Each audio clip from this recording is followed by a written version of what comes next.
Hello ladies and gentlemen, and welcome back to Tech Showdown. My name is Kevin, this is my co-host Teddy, and today we're heating things up in here in this cold New Zealand winter's day with the new Intel i7-7820x. So it's going to be an 8-core versus 8-core because we're putting it up against the 6900k. So Skylake-X versus Broadwell-E. And let's jump straight into it and talk about these two CPUs. So the i7-7820x is an 8-core 16-thread Skylake-X CPU with a 3.6 GHz base clock, a 4.3 GHz turbo clock, and a 4.5 GHz turbo max. The i7-6900k is an 8-core 16-thread Broadwell-E CPU, so the outgoing standard, with a 3.2 GHz base clock, a 3.7 GHz turbo clock, and a 4 GHz turbo max clock. So now let's talk about some of the differences between these two CPUs, and is the 7820X an upgrade over the 6900K? So let's first talk about the sockets. So the 7820X is socket 2066. That means it's on the new X299 platform. The 6900K is socket 2011-3, so it requires the outgoing X99 platform. Now you get 40 PCIe lanes on the 6900K, a very solid amount, but the 7820X, that goes down to 28. So a bit of a downgrade there. And that's not the only downgrade. With the 7820X, you're getting a thermal interface material under the heat spreader there. Whereas the 6900K was soldered down, and you always want solder. And we'll talk about temps a bit later, because boy, it wasn't very good with the 7820X, that's for sure. Now, the 7820X kind of offsets this by having much more L2 cache than the 6900K. It's coming in with 8 to the 6900K's 2 megabytes. But the L3 cache has gone down quite a bit though to 11 megabytes from the 6900K's 20 megabytes. This is basically, how do I put it? This is like a design change, so it's technically, it's hard to put it. I don't want to make it too complicated for you guys, but just think of it as like a design change, and it's not like a downgrade, so to speak, like technically speaking. So let's talk about the test rigs then, because we want to know what we're testing these guys out on. So of course we need an X299 board to test the 7820X on. So I grabbed the MSI X299 SLI Plus motherboard, which has been pretty good so far. I haven't found any issues yet. It's been pretty decent. The 6900K was tested with the MSI X99 or X99 Gaming Pro Carbon motherboard. That is my personal motherboard, and it's been decent. I don't know, I've had a few USB issues, but I think everybody has that with X99. Now, they were both tested with the same 32 gigabytes of Corsair Dominator Platinum memory at 2800 megahertz, both tested with the Asus Strix GTX 1080 Ti with the latest NVIDIA driver, and they were both tested with the Corsair H115i with the exact same pump and fan settings. So with all that being said, let's talk about the overclocking and the temperatures. So temps wise, at the stock speeds, they were decent, as you can see. Obviously still a win there for the 6900K, but that's not bad. That's pretty good there for both of these CPUs, or very good there for the 6900K. However, once it comes to overclocking, you run into some heat issues pretty quickly with the 7820X. So I set it to 1.2 volts, which I don't think anyone would say that's a lot, and 4.5 gigahertz on all 8 cores. And with that, it was going up to 90 degrees Celsius. Yes, you heard me right, 90 degrees. I tried to go a bit further, so I bumped the voltage up to 1.25 volts and tried for 4.6.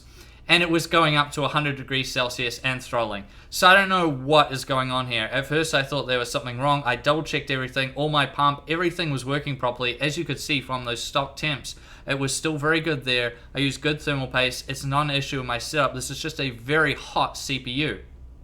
You may be thinking, well Kevin, I watched your 7900X Showdown and that didn't get that hot. Yeah, the 7900X I got was from Intel directly. That was an engineering sample. This is a retail model straight off the shelf at Playtech. So I think maybe Intel gave me like a really good, like a cherry pick sample or something, because this one is just horrendous when it comes to temperatures. When you talk about the 6900K, when we tested that out, the overclocking is nowhere near as good. At 1.28 volts, I could only manage 4.2 gigahertz out of it. They just don't seem to go up much. But the limitation with the 6900K is not temperatures. As we can see, it didn't get that hot.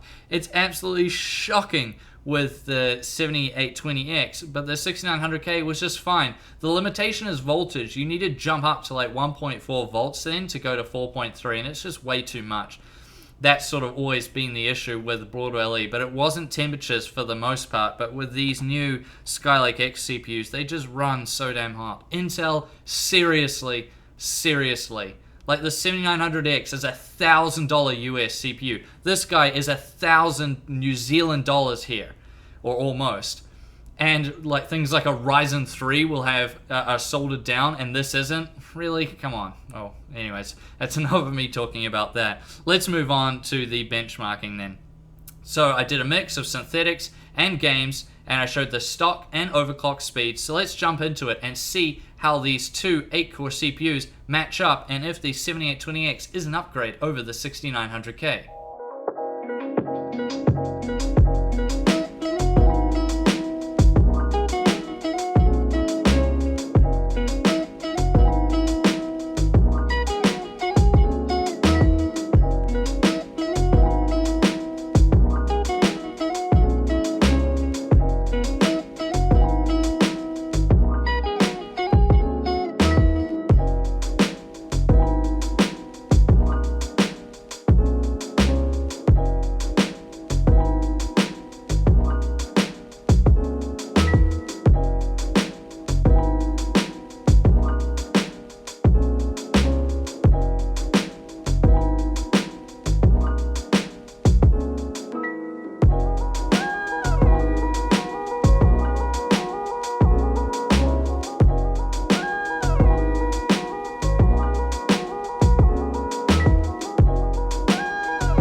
We're back. So what do we make of those benchmarks then? Because they're a little bit bizarre. So in terms of pure CPU horsepower, the 7820X wins. That's to be expected. You'll get a bit better IPC with the Skylake-X CPUs, and of course it has that higher clock speed. So that's to be expected. But when it came to the games, we saw that the 6900K was winning. So what's going on there? I think this is mainly due to X299 being rushed out. It's brand new. It's definitely not ready. There's heaps of people who have been having problems with the X299 boards, and I think that's basically what you're seeing in that gaming performance.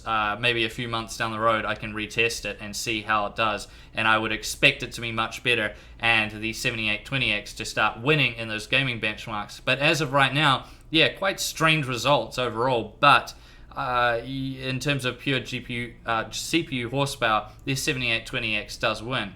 Which brings us to the conclusion then, and is the 7820X really a good upgrade over the 6900K? So let's bring price into the equation. You can still buy the 6900K in New Zealand right now at Playtech. So the 7820X is 949 New Zealand dollars, 949, and that's actually quite a good deal when you compare it to the 6900K, which comes in at a whopping 1,550 New Zealand dollars. That's absolutely crazy. So the 7820X is much cheaper, and obviously if you were to buy either of these CPUs right now, you would definitely go for the 7820X. But what about the people that are like me, who have a 6900K, and we're thinking, maybe I'll upgrade to the new 8-core Skylake-X. Would it be worth it then? I would say no. The 7820X is a step forward in terms of performance, as we could see from the benchmarks. In pure CPU horsepower, it is a step forward. You get the better clock speeds. However, and is obviously cheaper too. However, it's a downgrade in terms of temps for sure, big downgrade in terms of temps. Unless you're going to delid this, which I personally wouldn't recommend, as this is an expensive CPU. You don't want to screw that up, that's for sure. But if you delid it, that will offset it a little bit. But it's also a downgrade in something you can't fix, which is the PCIe lanes, going from 40 to 28. Now that is to save money, so I understand why Intel did that, and that would have been why they could bring this cost down. But still, I mean, this is supposed to be the high-end stuff, the no-hold CPUs with all the bells and whistles. 28 PCIe lanes, like, honestly, guys.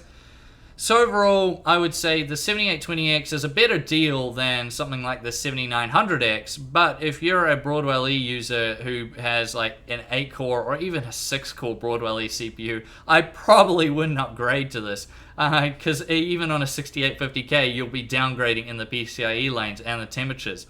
So yeah, really disappointing there from Intel. Honestly, guys, you could have done a better job.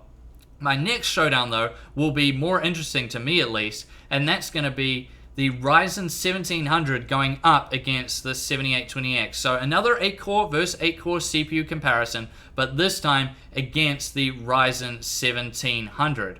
So if you haven't subscribed already, subscribe to my channel, check Showdown, so you catch that video as soon as it drops, and like this video if you enjoyed it. And as always, I'll see you guys next time.